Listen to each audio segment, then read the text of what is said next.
This is a story that spans both a century and the Atlantic Ocean. On the Isles of Scilly, 28 nautical miles off Land's End in the western approaches, a small island community was to be touched forever by a ship and the men who sailed her.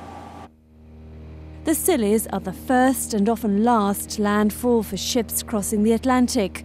Bishop Rock Lighthouse stands as a warning of the hundreds of dangerous rocks and reefs that make up these islands. Scilly has many faces. For some, a welcome haven, but for those who face the often treacherous and stormy seas, these can be waters to avoid. It was here in 1707 on one fateful night that 2,000 seamen lost their lives when the English fleet under Sir Clovelly Shovel smashed into the Gilston Rock. There are hundreds of shipwrecks here. In just one spot there lie 3 wrecks, one on top of another. In December 1907, there was to be a shipwreck that more than a century on is still very much remembered by the small communities here. That of the largest sailing schooner the world had ever seen. She'd had a rough and troubled passage across the Atlantic.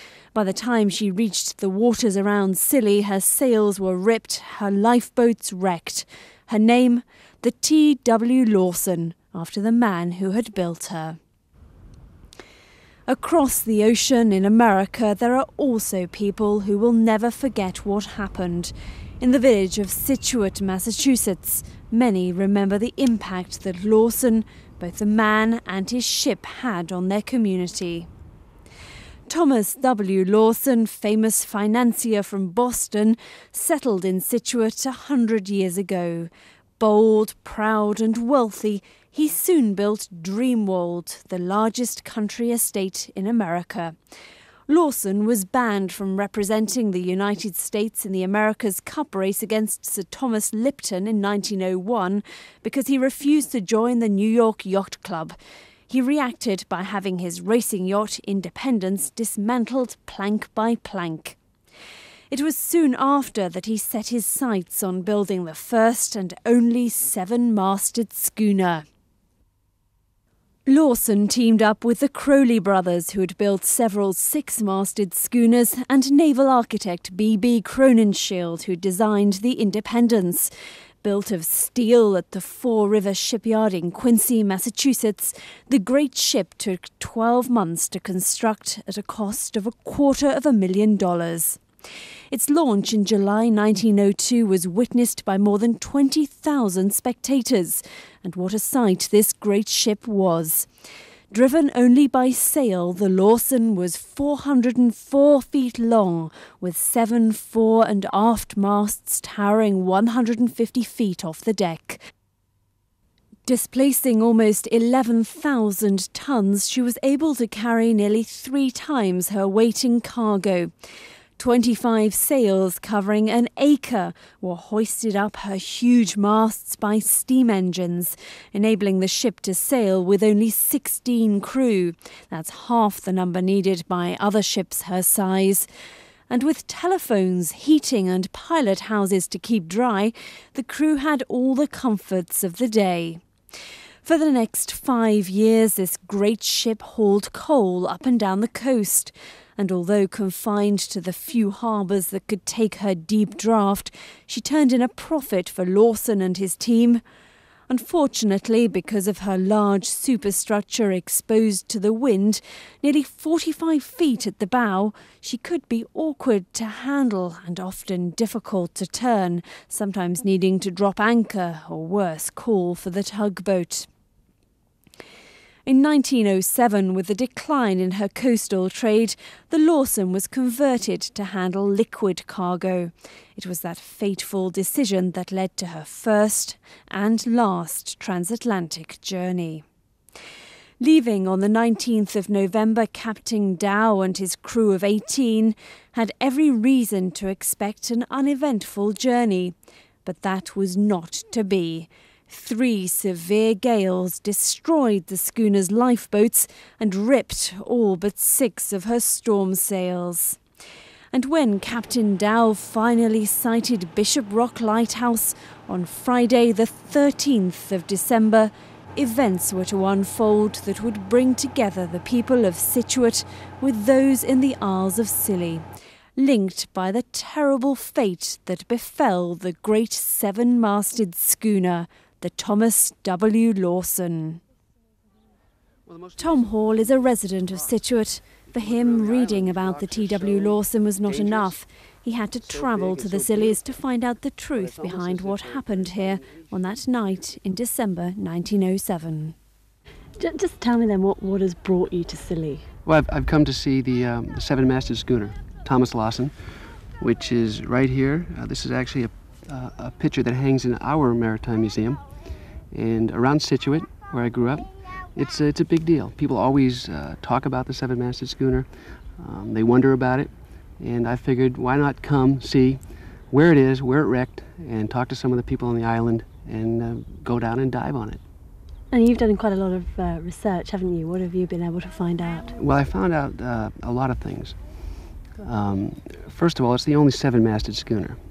And it wrecked on the island here back in 1907 on its first transatlantic journey. And it was a pretty violent ending. It's hard to imagine how dangerous that night was. And here you have a ship that comes across the ocean. It should have taken about 16 or 17 days, and it took 25.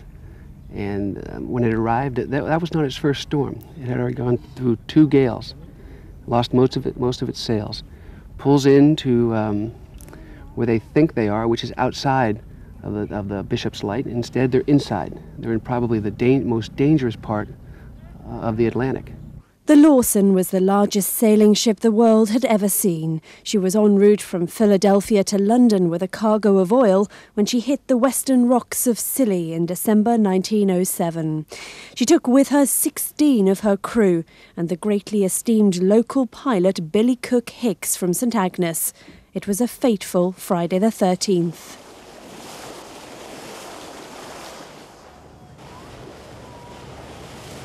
There's a lot of rumors about the Thomas Lawson. The Thomas Lawson apparently is a ship that was doomed from the beginning.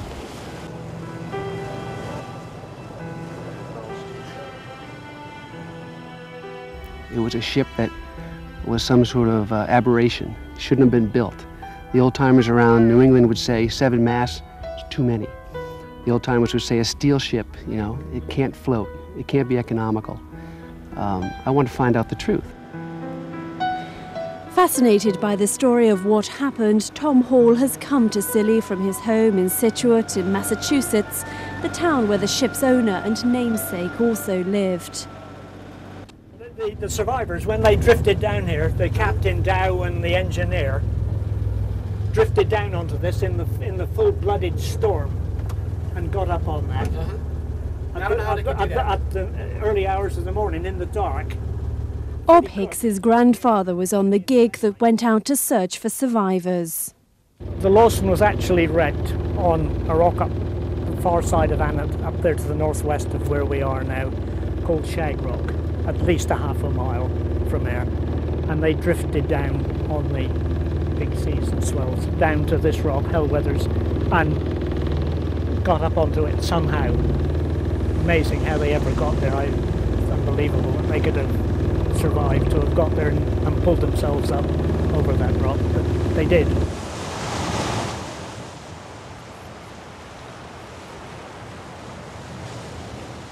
Well, there are, Tom. That's the medal that was presented to my grandfather for his rescuing attempts, or it wasn't an attempt, it was picking up the survivors, 3 survivors from the Lawson. And that was presented by President of the United States to all the crew of the Slippen.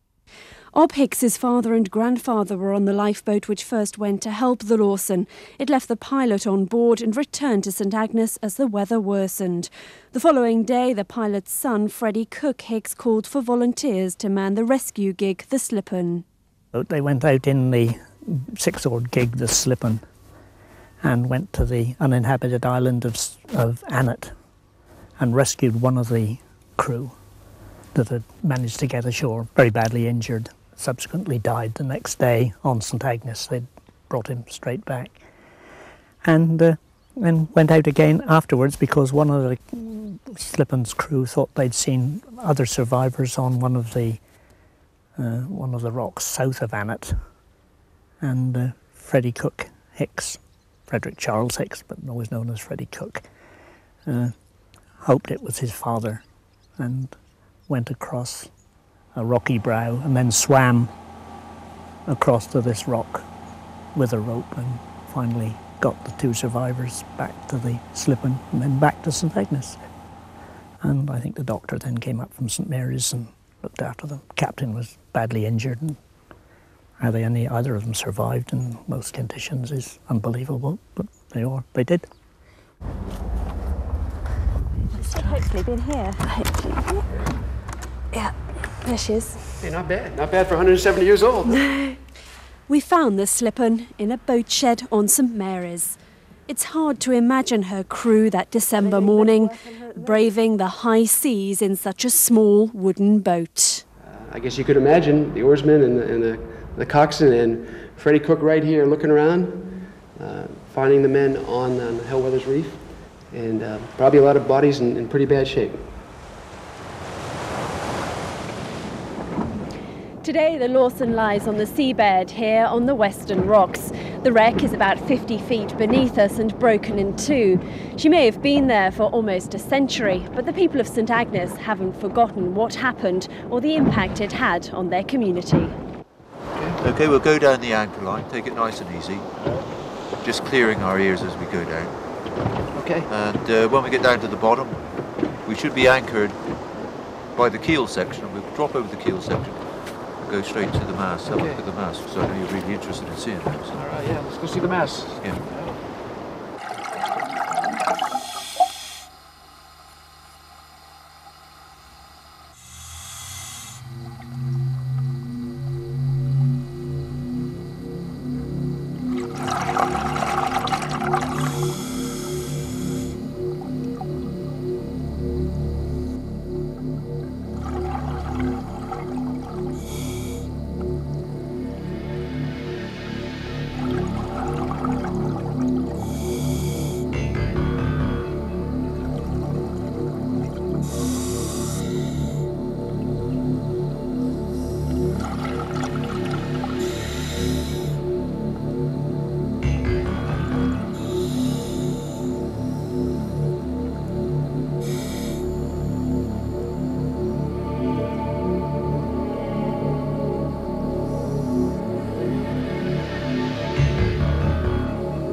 Well, I've seen the wreck. I've seen everything I wanted to see in terms of how it crashed and how the guys were rescued and where they went over in that direction. And look, you're looking at history, right? It's 100 years ago that this the ship went down in a huge storm, and here we are, right on top of it. And back over there, about 3,000 miles, is my town, and a bunch of people that still think about this boat and what it's all about. So that's what I've learned. I'll take it back with me.